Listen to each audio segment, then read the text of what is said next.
Christmas is often called the season of joy, a season of gifts, glowing lights, and loud celebrations. But sometimes, the brightest light of all is the one no one can see.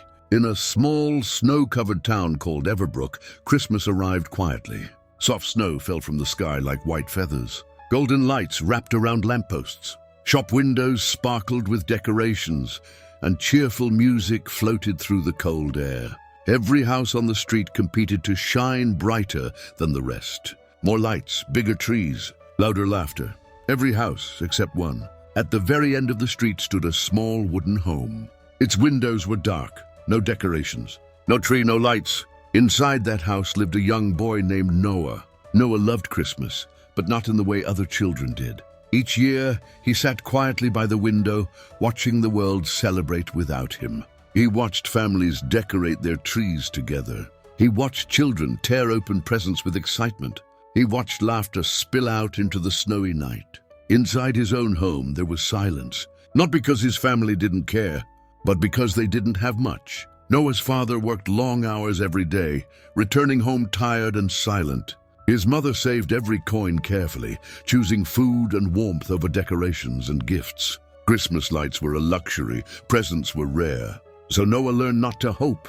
On Christmas Eve, snow fell heavier than usual. Noah sat wrapped in a thin blanket, staring at the dark window beside him. "This year will be the same," he whispered softly. Just then, a quiet knock echoed through the house. His mother opened the door to find an elderly man standing in the cold. His coat was worn thin. His shoes were cracked and wet from the snow. "I'm sorry to disturb you," the old man said gently, his voice trembling. "I was hoping you might have something warm, even just a cup of water."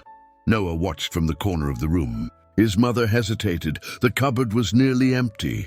They had little to spare. But then she stepped aside and opened the door wider.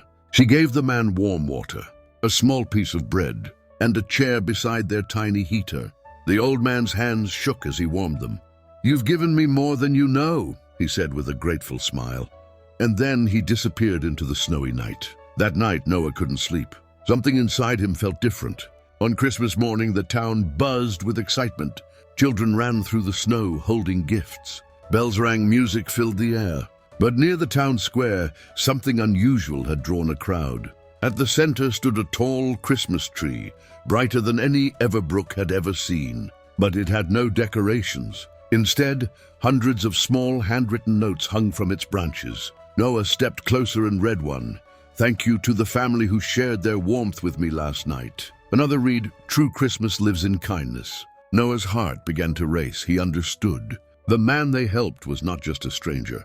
He was someone the town had forgotten.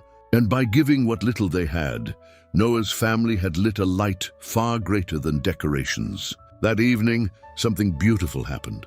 Neighbors knocked on Noah's door. One brought lights. Another brought a small tree. Another brought food. By nightfall, the house at the end of the street glowed brighter than ever before. But the light did not come from decorations. It came from connection, from kindness, from giving.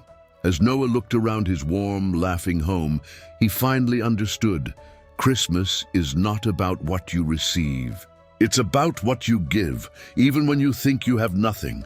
And sometimes, the smallest act of kindness can light up an entire town.